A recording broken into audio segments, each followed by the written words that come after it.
Assalamualaikum warahmatullahi wabarakatuh. Perkenalkan, nama saya Nida Khalila dengan NIM 2103283 dari kelas Negosiasi dan Advokasi Bisnis kelas 6B. Kali ini saya akan membahas mengenai pertemuan ke-15 yang berjudul Studi Kelayakan Bisnis. Sebelum itu, saya akan menjelaskan tentang studi kelayakan bisnis. Studi kelayakan bisnis adalah analisis mendalam yang dilakukan untuk mengevaluasi suatu usaha atau bisnis yang akan dijalankan. Tujuan utama dari studi ini adalah untuk menentukan apakah bisnis tersebut layak untuk dijalankan atau tidak. Proses ini melibatkan berbagai faktor penting yang dapat mempengaruhi keberhasilan atau kegagalan bisnis tersebut. Saya akan menjelaskan tentang faktor-faktor yang biasanya diperhitungkan dalam studi kelayakan bisnis. Yang pertama itu ada faktor ekonomi, di mana pada faktor ekonomi ini kita harus menganalisis pasar, mengkaji potensi pasar, segmentasi pasar, kebutuhan dan keinginan konsumen, serta persaingan yang ada. Kemudian pada faktor ekonomi ini kita juga harus menganalisis proyeksi keuangan dan membuat perkiraan pendapatan, biaya, keuntungan, arus kas, dan analisis titik impas. Kemudian pada faktor ekonomi ini juga ada sumber daya, di mana kita harus mengevaluasi ketersediaan dan biaya sumber daya yang dibutuhkan seperti bahan baku, tenaga kerja, dan modal. Kemudian faktor yang selanjutnya atau faktor yang kedua itu adalah faktor teknologi. Kelayakan teknis menilai apakah teknologi yang diperlukan untuk menjalankan bisnis tersedia dan dapat diimplementasikan dengan sukses. Inovasi dan keberlanjutan kemudian menilai kemampuan bisnis untuk beradaptasi dengan teknologi baru dan menjaga keberlangsungan operasional.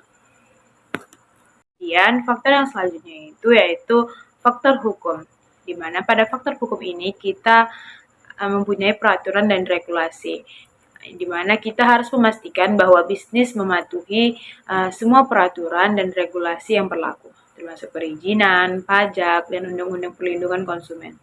Kemudian pada faktor hukum ini kita harus mematuhi kepatuhan hukum yang ada, yaitu dengan mengevaluasi resiko hukum yang mungkin timbul dan strategi untuk mengatasinya. Kemudian yang keempat itu ada faktor penjadwalan, di mana kita harus melakukan perencanaan waktu dengan membuat jadwal yang realistis untuk pelaksanaan bisnis, termasuk timeline untuk penyelesaian proyek, pengembangan produk, dan pemasaran. Selanjutnya itu ada manajemen proyek, di mana mengatur sumber daya dan aktivitas untuk memastikan bahwa proyek berjalan sesuai dengan jadwal yang telah ditentukan. Nah, studi kelayakan bisnis biasanya menghasilkan laporan yang komprehensif yang digunakan oleh para pengambil keputusan untuk menentukan apakah akan melanjutkan atau membatalkan rencana bisnis tersebut. Laporan ini juga dapat membantu dalam menarik investor dan mendapatkan pembiayaan untuk proyek yang diusulkan. Tujuan dari studi kelayakan bisnis adalah untuk memastikan bahwa suatu usaha atau proyek yang direncanakan memiliki peluang sukses yang tinggi dan meminimalkan risiko kerugian. Ada beberapa penjelasan lebih rinci tentang 5 tujuan utama studi kelayakan bisnis. Yang pertama itu menghindari risiko kerugian, di mana studi kelayakan bisnis bertujuan untuk mengidentifikasi dan menganalisis berbagai risiko yang mungkin dihadapi oleh bisnis sebelum proyek tersebut dimulai. Dengan memahami potensi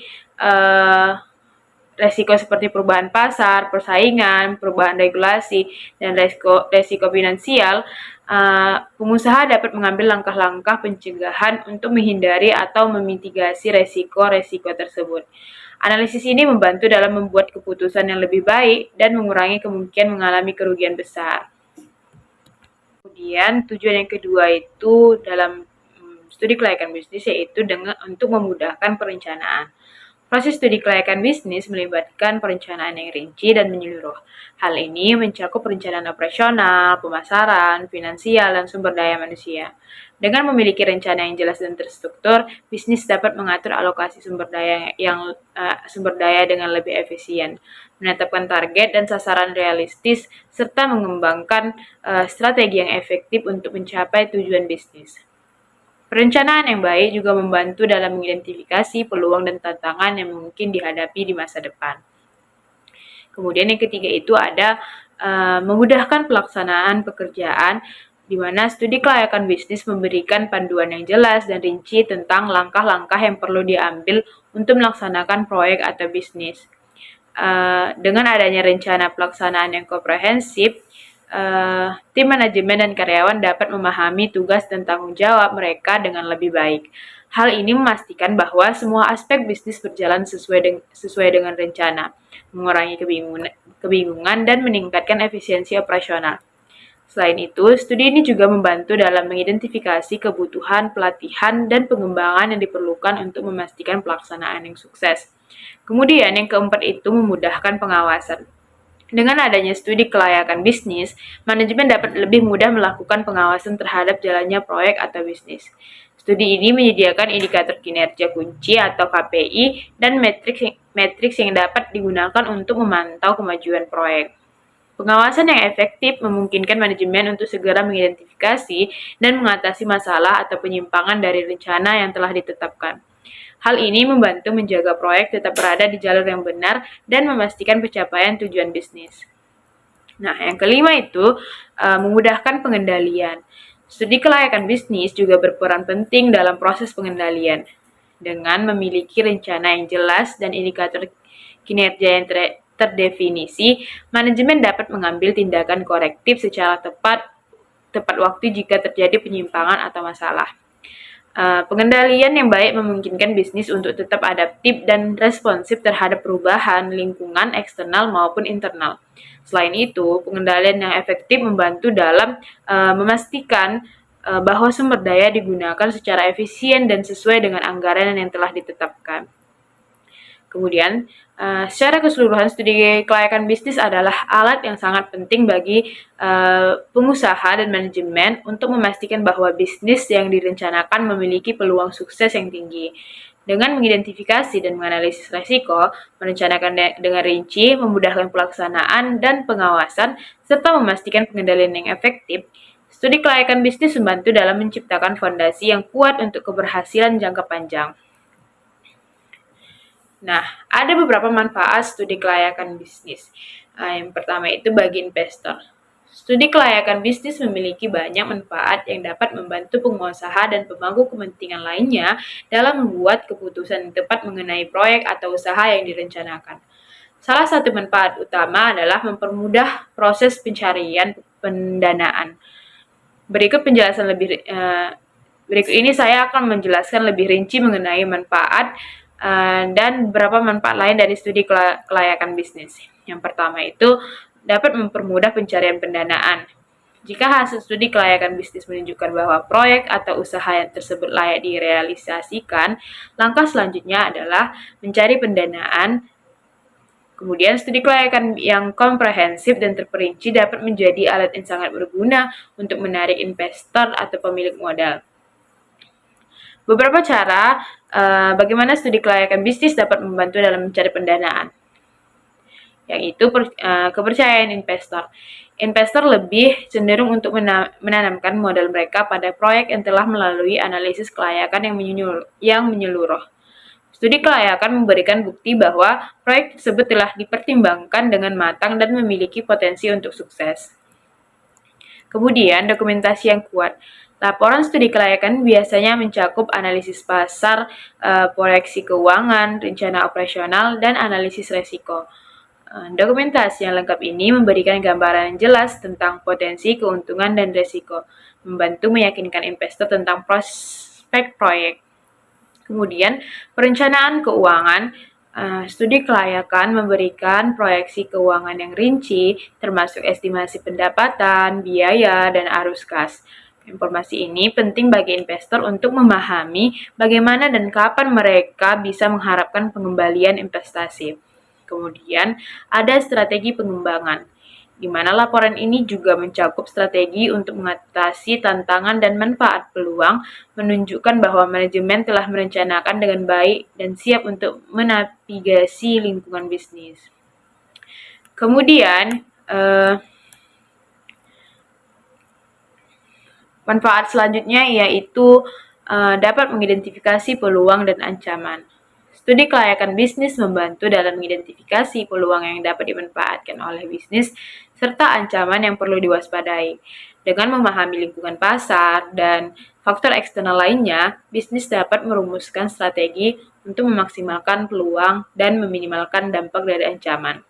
Kemudian, manfaat yang ketiga itu adalah meningkatkan keputusan manajemen, di mana proses studi kelayakan bisnis memberikan informasi yang berharga untuk mengambil keputusan manajemen. Dengan memiliki data dan analisis yang komprehensif, manajemen dapat membuat keputusan yang lebih informasi dan strategi yang lebih efektif untuk mencapai tujuan bisnis. Kemudian, manfaat yang keempat itu adalah meningkatkan efisiensi operasional, di mana studi kelayakan dapat membantu dalam merencanakan dan mengalokasikan sumber daya dengan lebih efisiensi. Dengan memahami kebutuhan dan tantangan yang mungkin dihadapi, bisnis dapat mengembangkan rencana operasional yang lebih efektif dan efisien, mengurangi pemborosan sumber daya, dan meningkatkan produktivitas. Kemudian, manfaat yang kelima yaitu mengurangi resiko kegagalan. Dengan menganalisis semua aspek dari proyek atau bisnis yang direncanakan, studi kelayakan membantu mengidentifikasi potensi masalah sebelum mereka menjadi besar. Ini memungkinkan bisnis untuk mengambil langkah-langkah pencegahan dan menyiapkan rencana kontingensi untuk mengatasi masalah yang mungkin muncul, sehingga mengurangi resiko kegagalan. Kemudian, manfaat yang keenam itu dapat meningkatkan kepercayaan stakeholder, di mana stakeholder seperti investor, karyawan, dan mitra bisnis akan lebih percaya kepada proyek yang telah melalui proses studi kelayakan yang menyeluruh. Kepercayaan ini penting untuk membangun hubungan yang kuat dan mendukung kolaborasi yang positif. Nah, secara keseluruhan, studi kelayakan bisnis adalah alat penting yang memberikan berbagai manfaat untuk mendukung keberhasilan dan pertumbuhan bisnis.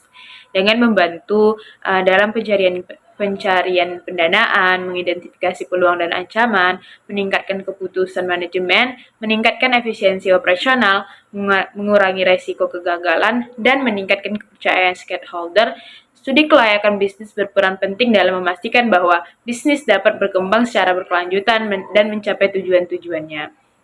Kemudian, keuntungan bagi pihak kreditor, di mana studi kelayakan bisnis memiliki banyak manfaat yang penting dalam berbagai aspek pengelolaan proyek dan keputusan investasi. Salah satunya adalah pendanaan. Ketika pendanaan proyek dipinjam dari bank akan melakukan kajian ulang terhadap studi kelayakan bisnis yang telah dibuat untuk memastikan kelayakan dan keamanan pemberian kredit. Berikut penjelasan mengenai manfaat studi kelayakan bisnis dalam konteks pendanaan proyek dari bank. Nah, manfaat studi kelayakan bisnis dalam pendanaan proyek itu yang pertama, penilaian kelayakan proyek oleh bank. Sebelum memutuskan untuk memberikan kredit, bank akan melakukan kajian mendalam terhadap studi kelayakan bisnis yang telah dibuat oleh perusahaan. Bank akan menilai beberapa aspek penting seperti potensi pasar, apakah proyek memiliki pasar yang cukup besar dan berkembang, kemudian proyeksi keuangan, apakah proyeksi pendapatan dan laba realistis dan cukup untuk membayar kembali pinjaman, dan kemudian ada rencana operasional, apakah rencana operasional realistis dan dapat diimplementasikan dengan sukses. Kemudian yang kedua itu pengelolaan resiko. Bank akan mengkaji resiko yang mungkin dihadapi oleh proyek dan bagaimana manajemen merencanakan untuk mengelola resiko tersebut. Studi kelayakan bisnis yang baik akan mencakup analisis resiko yang komprehensif, termasuk strategi mitigasi resiko yang dapat meningkatkan kepercayaan bank dalam memberikan kredit. Kemudian yang ketiga itu ada evaluasi agunan. Bank akan mempertimbangkan agunan atau jaminan yang dimiliki oleh perusahaan. Agunan ini penting sebagai bentuk keamanan bagi bank jika proyek tidak berjalan sesuai rencana dan perusahaan tidak mampu membayar kembali pinjaman. Studi kelayakan yang baik akan mencakup informasi tentang aset-aset yang dapat dijadikan agunan dan nilainya. Kemudian yang keempat itu ada kepercayaan dan kredibilitas. Studi kelayakan bisnis yang komprehensif dan menyeluruh meningkatkan kredibilitas perusahaan di mata bank. Laporan yang terstruktur dengan baik berdasarkan data dan analisis yang kuat menunjukkan bahwa perusahaan serius dalam mengelola proyek dan memiliki rencana yang matang untuk mencapai keberhasilan. Kemudian yang kelima itu perencanaan keuangan yang lebih baik. Dengan melakukan studi kelayakan bisnis ini, perusahaan dapat merencanakan keuangan proyek dengan lebih baik. Ini termasuk menentukan kebutuhan dana yang tepat, mengatur arus kas, dan mengelola hutang. Bank akan melihat rencana keuangan ini untuk menilai kemampuan perusahaan dalam mengelola dana yang dipinjam. Kemudian yang keenam itu ada mengurangi ketidakpastian dan meningkatkan kepercayaan diri. Studi kelayakan membantu mengurangi ketidakpastian terkait proyek dan pendanaan. Dengan memiliki analisis yang mendalam dan rencana yang jelas, manajemen perusahaan dapat lebih percaya diri dalam mengambil keputusan dan menghadapi berbagai tantangan yang mungkin muncul. Kemudian, yang ketujuh itu ada menyediakan kerangka kerja untuk pengawasan dan pengendalian. Studi kelayakan bisnis ini menyediakan kerangka kerja yang jelas untuk pengawas dan pengendali proyek. Bank akan menilai apakah perusahaan memiliki mekanisme yang efektif untuk memantau kemajuan proyek dan mengatasi masalah yang mungkin timbul. Hal ini penting untuk memastikan bahwa proyek berjalan sesuai rencana dan dana yang dipinjam digunakan dengan efisien. Studi kelayakan bisnis memainkan peran kunci dalam pendanaan proyek, terutama ketika perusahaan mencari pinjaman dari bank. Dengan menyediakan analisis yang mendalam dan rencana terstruktur, studi kelayakan membantu bank dalam menilai kelayakan proyek, mengelola risiko, mengevaluasi agunan, dan memastikan bahwa dana yang dipinjam akan digunakan secara efektif. Selain itu, studi kelayakan meningkatkan kredibilitas perusahaan dengan memberikan kerangka kerja yang jelas untuk pengawasan dan pengendalian proyek sehingga meningkatkan peluang sukses proyek dan meminimalkan risiko kegagalan. Kemudian, keuntungan bagi pihak manajemen perusahaan, yaitu studi kelayakan bisnis merupakan alat penting bagi manajemen perusahaan dalam merealisasikan ide proyek dan meningkatkan laba perusahaan. Ada beberapa penjelasan tentang manfaat studi kelayakan bagi pihak manajemen perusahaan, terutama dalam konteks pendanaan dan perencanaan. Yang pertama itu ada realisasi ide proyek yang tepat, di mana studi kelayakan bisnis membantu manajemen dalam menilai apakah ide proyek layak untuk direalisasikan. Dengan analisis yang mendalam, manajemen dapat mengidentifikasi potensi keuntungan, risiko, dan tantangan yang mungkin dihadapi, di mana hal ini memastikan bahwa hanya proyek-proyek yang memiliki prospek yang baik yang akan dilaksanakan. Kemudian yang kedua itu ada perencanaan pendanaan yang matang, di mana manajemen perlu mempelajari studi kelayakan bisnis untuk merencanakan pendanaan proyek dengan matang, yang mencakup alokasi modal sendiri, dengan menentukan berapa banyak modal yang bisa dialokasikan dari sumber internal perusahaan tanpa mengganggu operasi yang ada. Kemudian pendanaan dari investor. Kita mencari investor yang bersedia menanamkan modalnya, di mana studi kelayakan yang kuat dapat membantu meyakinkan investor mengenai potensi proyek. Kemudian ada pendanaan dari kreditor, memperoleh pinjaman dari bank atau lembaga keuangan lainnya, di mana studi kelayakan membantu dalam menyusun rencana keuangan yang dapat diterima oleh kreditor. Kemudian yang ketiga itu ada pengelolaan risiko yang lebih baik. Studi kelayakan bisnis membantu manajemen dalam mengidentifikasi dan mengelola risiko terkait dengan proyek. Dengan memahami resiko secara mendetail, manajemen dapat mengembangkan strategi mitigasi yang efektif sehingga mengurangi kemungkinan kerugian dan meningkatkan peluang keberhasilan. Yang keempat, pengambilan keputusan yang lebih informed. Dengan informasi yang komprehensif dari studi kelayakan, manajemen dapat membuat keputusan yang lebih baik dan tepat. Analisis pasar, proyeksi keuangan, dan evaluasi teknis memberikan dasar yang kuat untuk mengambil keputusan strategis, termasuk dalam hal pendanaan dan alokasi sumber daya. Kemudian yang kelima ada meningkatkan efisiensi operasional. Studi kelayakan memberikan panduan yang jelas tentang bagaimana proyek akan dilaksanakan. Ini termasuk perencanaan operasional, pengelolaan sumber daya, dan penjadwalan pelaksanaan. Dengan panduan ini, manajemen dapat mengorganisir aktivitas proyek dengan lebih efisien, mengurangi pemborosan, dan memastikan bahwa proyek berjalan sesuai rencana. Kemudian yang keenam, ada meningkatkan kepercayaan stakeholder. Studi kelayakan yang komprehensif meningkatkan kepercayaan dari berbagai stakeholder, termasuk investor, kreditor, dan mitra bisnis. Dengan menunjukkan bahwa proyek telah dianalisis secara mendalam dan memiliki prospek yang baik, manajemen dapat menarik dukungan dan partisipasi dari berbagai pihak yang diperlukan untuk kesuksesan proyek. Kemudian yang ketujuh, memudahkan pengawasan dan pengendalian. Studi kelayakan memberikan kerangka kerja yang jelas untuk pengawasan dan pengendalian proyek. Manajemen dapat menggunakan indikator kinerja utama atau KPI dan matriks yang diidentifikasi dalam studi untuk memantau kemajuan proyek dan mengambil tindakan korektif jika terjadi penyimpangan. Hal ini memastikan proyek tetap pada jalur yang benar dan mencapai tujuan yang telah ditetapkan. Nah, studi kelayakan bisnis memberikan berbagai manfaat bagi manajemen perusahaan dalam merealisasikan ide proyek dan meningkatkan laba. Dengan menyediakan analisis yang mendalam dan rencana yang terstruktur, studi kelayakan membantu manajemen dalam merencanakan pendanaan, mengelola risiko, mengambil keputusan yang lebih informed, meningkatkan efisiensi operasional, serta membangun kepercayaan stakeholder. Semua ini berkontribusi pada peningkatan peluang keberhasilan proyek dan pada akhirnya meningkatkan laba perusahaan. Kemudian keuntungan dari pihak pemerintah dan masyarakat, di mana studi kelayakan bisnis bukan hanya penting bagi perusahaan dalam menentukan kelayakan proyek dan mengelola resiko, tetapi juga memberikan manfaat bagi pemerintah dan masyarakat. Dalam konteks pembangunan ekonomi, penyusunan studi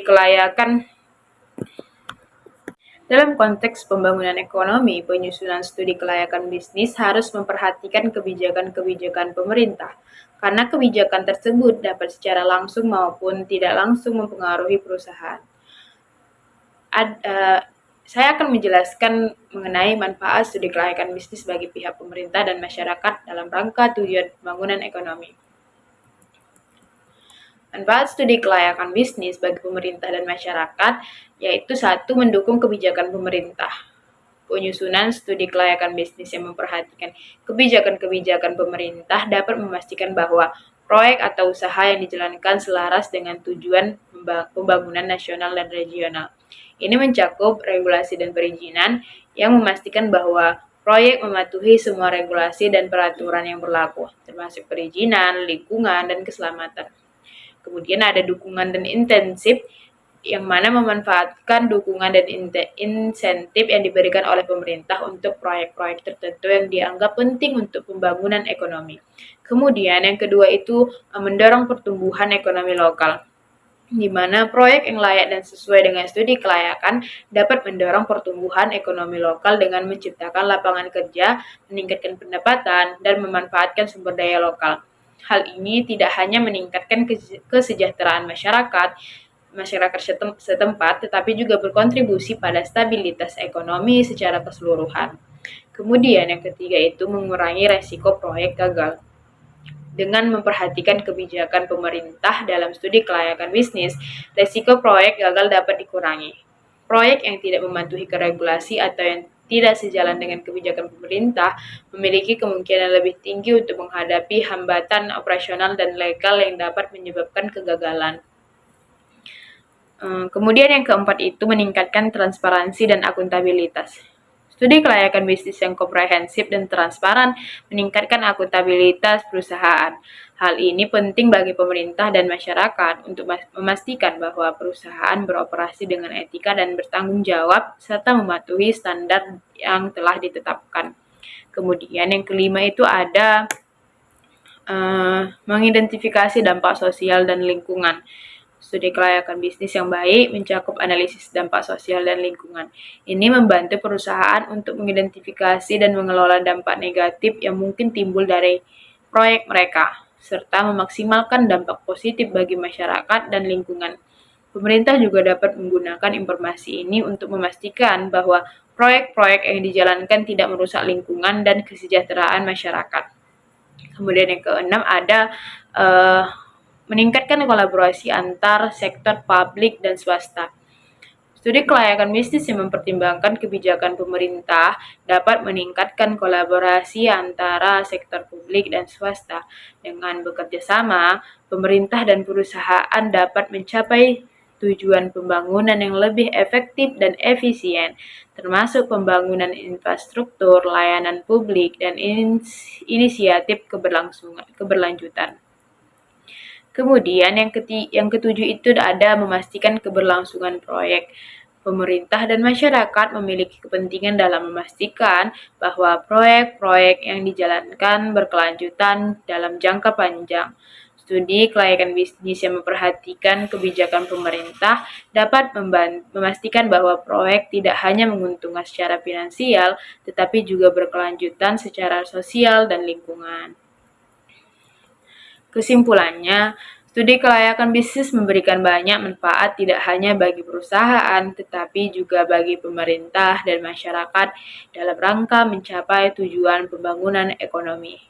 Dengan memperhatikan kebijakan yang ditetapkan oleh pemerintah, studi kelayakan dapat mendukung kebijakan pemerintah, mendorong pertumbuhan ekonomi lokal, mengurangi resiko proyek gagal, meningkatkan transparansi dan akuntabilitas, mengidentifikasi dampak sosial dan lingkungan, meningkatkan kolaborasi antara sektor publik dan swasta, serta memastikan keberlanjutan proyek.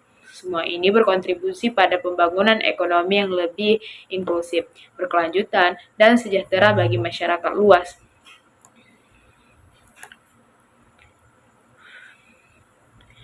Nah, ada studi kelayakan ini bermanfaat bagi tujuan pembangunan nasional. Dalam menyusun studi kelayakan bisnis, penting untuk menganalisis manfaat dan biaya yang akan timbul oleh proyek terhadap perekonomian nasional. Analisis ini tidak hanya membantu perusahaan dalam mengambil keputusan yang lebih baik, tetapi juga memastikan bahwa proyek tersebut sejalan dengan tujuan pembangunan ekonomi nasional.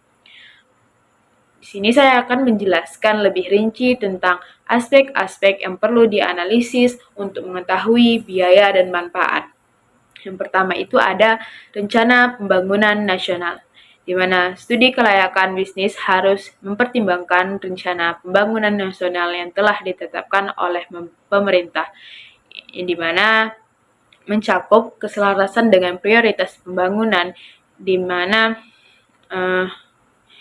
dapat menilai apakah proyek tersebut mendukung prioritas dan tujuan pembangunan nasional, serta meningkatkan infrastruktur pengembangan sektor-sektor strategis dan penciptaan lapangan kerja.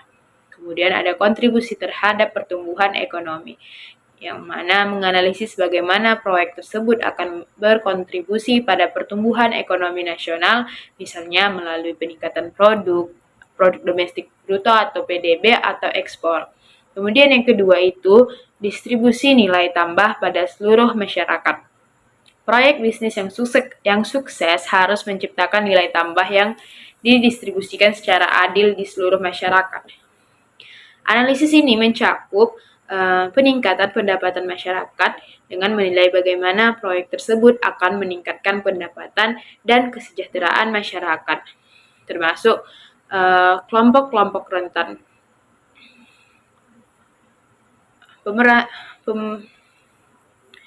Pemerataan ekonomi memastikan bahwa manfaat ekonomi dari proyek tidak hanya terkonsentrasi pada segelintir pihak, tetapi tersebar luas di seluruh masyarakat. Kemudian yang ketiga, nilai investasi pertenaga kerjaan. Di mana aspek ini menilai efisiensi investasi dalam menciptakan lapangan kerja. Analisis ini mencakup investasi efisien untuk menghitung berapa banyak investasi yang diperlukan untuk menciptakan satu unit lapangan kerja. Proyek yang efisien adalah yang memerlukan investasi lebih rendah untuk setiap pekerjaan yang diciptakan. Kemudian peningkatan keterampilan.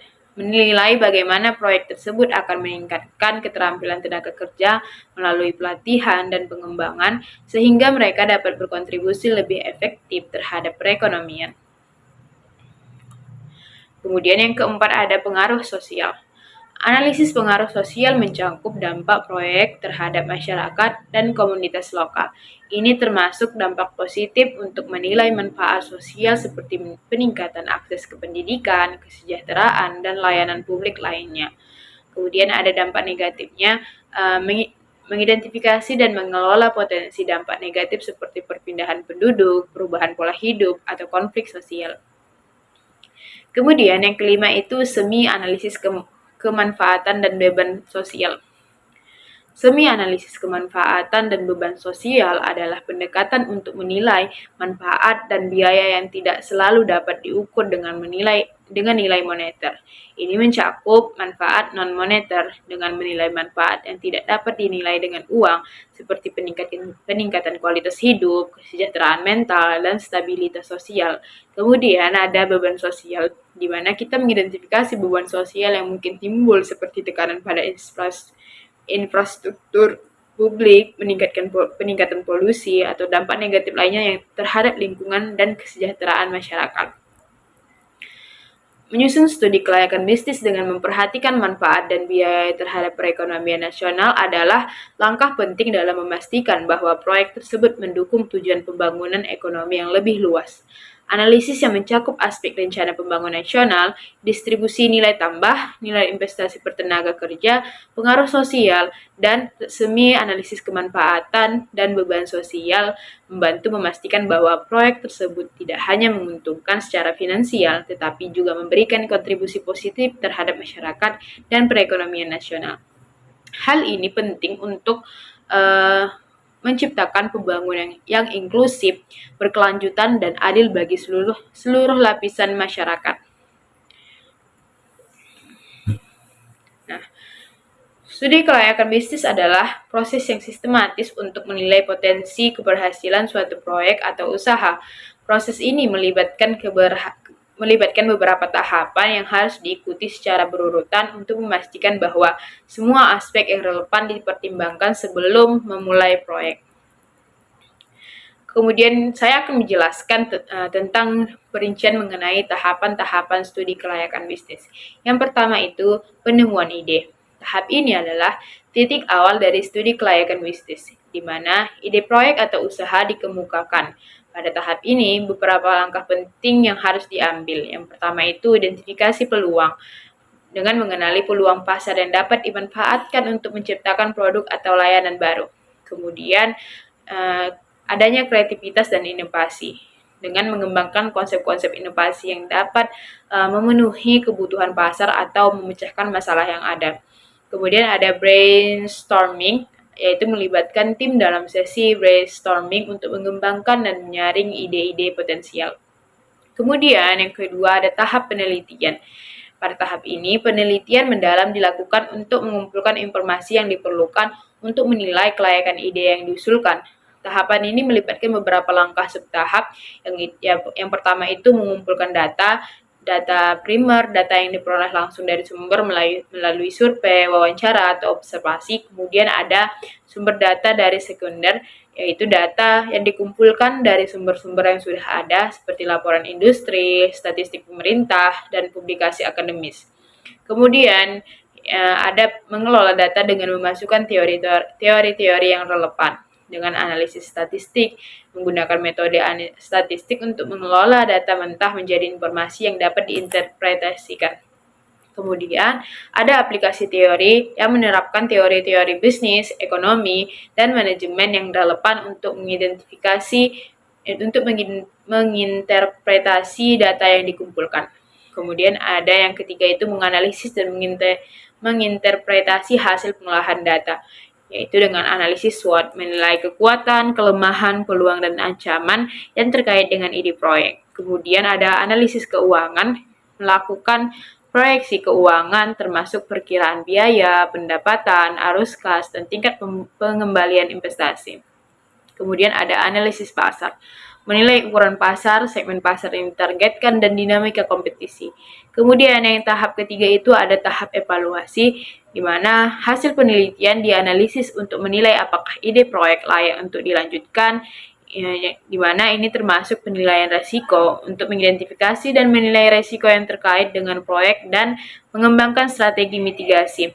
Kemudian ada evaluasi kelayakan finansial dengan menghitung indikator keuangan seperti net present value atau NPV, internal rate of return atau IRR, dan payback period untuk menilai kelayakan investasi. Kemudian yang keempat itu ada tahap pengurutan usulan yang layak. Pada tahap ini, usulan-usulan proyek yang telah dievaluasi diurutkan berdasarkan tingkat kelayakan. Ini mencakup prioritasi proyek. Mengurutkan proyek berdasarkan potensi pengembalian, resiko, dan keselarasan dengan tujuan strategi perusahaan. Kemudian ada seleksi proyek dengan memilih proyek-proyek yang paling layak untuk dilanjutkan ke tahap selanjutnya. Kemudian ada tahap 5 yaitu tahap rencana pelaksanaan. Setelah proyek-proyek yang dipilih, maka tahap berikutnya adalah dengan menyusun rencana pelaksanaan yang rinci dengan mencakup penyusunan jadwal pelaksanaan proyek dengan menetapkan milestone dan deadline. Kemudian ada alokasi sumber daya dengan menentukan kebutuhan sumber daya atau manusia, finansial, material, dan mengalokasikan sumber daya yang diperlukan. Kemudian ada rencana manajemen risiko dengan mengembangkan rencana untuk mengelola risiko yang diidentifikasi selama tahap evaluasi. Kemudian yang keenam itu ada tahap pelaksanaan. Tahap terakhir adalah pelaksanaan proyek yang telah direncanakan, melibatkan implementasi rencana dengan melaksanakan rencana yang telah disusun dengan mengordinasikan semua aktivitas yang terlibat. Kemudian pengawasan dan pengendalian dengan memantau kemajuan proyek secara berkala untuk memastikan bahwa proyek berjalan sesuai rencana dan mengambil tindakan korektif jika diperlukan. Kemudian evaluasi kinerja, menilai kinerja proyek setelah selesai untuk memastikan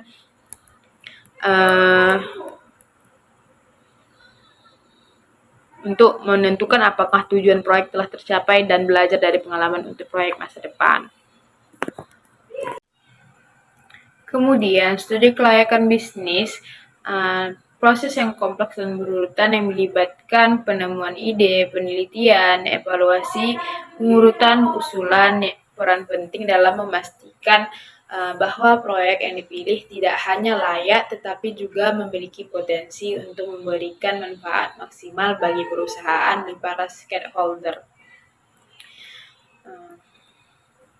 Nah, mari kita bahas ulang untuk mengenai aspek-aspek studi kelayakan bisnis, baik dari segi finansial maupun non-finansial. Aspek finansial yaitu ada beberapa indikator yang utama yang digunakan dalam analisis ini, yaitu aliran kas atau cash flow yang merupakan jumlah uang yang masuk dan keluar dari perusahaan selama periode waktu tertentu. Dalam konteks studi kelayakan bisnis, aliran kas diproyeksikan untuk menilai kemampuan proyek dalam menghasilkan arus kas yang cukup untuk menutup biaya operasional, pembayaran utang, dan memberikan keuntungan kepada investor. Memastikan adanya aliran kas positif sangat penting untuk menjaga likuiditas dan keberlangsungan operasional proyek. Kemudian yang kedua itu ada net benefit cost ratio atau net BC ratio, di mana Net BC ratio adalah rasio antara manfaat bersih atau net benefit dan yang diperoleh dari proyek dengan biaya yang dikeluarkan untuk melaksanakan proyek tersebut. Rasio ini digunakan untuk mengevaluasi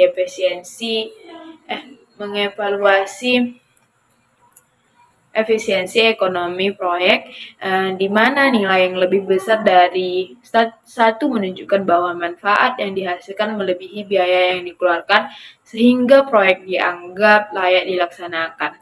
Kemudian ada payback period, adalah periode waktu yang dibutuhkan untuk mendapatkan kembali investasi awal dari arus kas bersih yang dihasilkan oleh proyek. Semakin pendek payback period, semakin cepat investasi dapat dikembalikan, yang biasanya dianggap sebagai indikator keberhasilan dan tingkat resiko investasi. Kemudian yang keempat itu ada net present value atau NPV, adalah selisih antara nilai sekarang dari arus kas masuk dengan nilai sekarang dari arus kas keluar dari proyek. Setelah mempertimbangkan tingkat diskonto, NPV positif menunjukkan bahwa nilai proyek tersebut lebih besar dari biaya modal yang diinvestasikan, sehingga proyek dianggap menguntungkan. Kemudian yang kelima itu ada Profitability Index atau PI, adalah rasio antara nilai sekarang dari arus kas masuk dengan nilai sekarang dari arus kas keluar dari proyek. PI mengidentifikasi nilai tambah dari setiap unit investasi yang dikeluarkan. Jika PI lebih besar dari 1, hal ini menunjukkan bahwa proyek dapat memberikan pengembalian ekonomi yang menguntungkan dan secara finansial layak untuk dilaksanakan. Kemudian yang keenam itu ada internal rate of return atau IRR, adalah tingkat pengembalian yang diharapkan dari suatu proyek.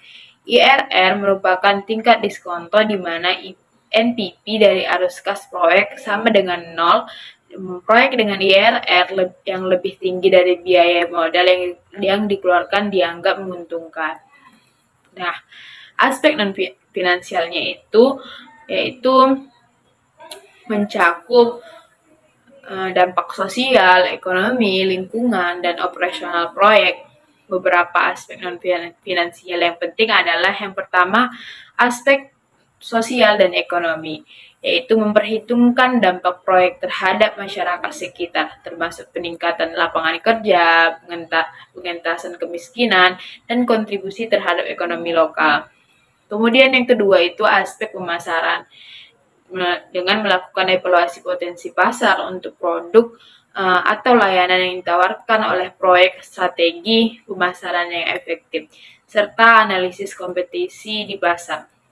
Kemudian yang ketiga itu aspek teknis atau operasional, yang mana menilai kesiapan dan kemampuan teknis proyek untuk diimplementasikan, termasuk infrastruktur yang dibutuhkan, teknologi yang digunakan, dan proses operasional yang diperlukan.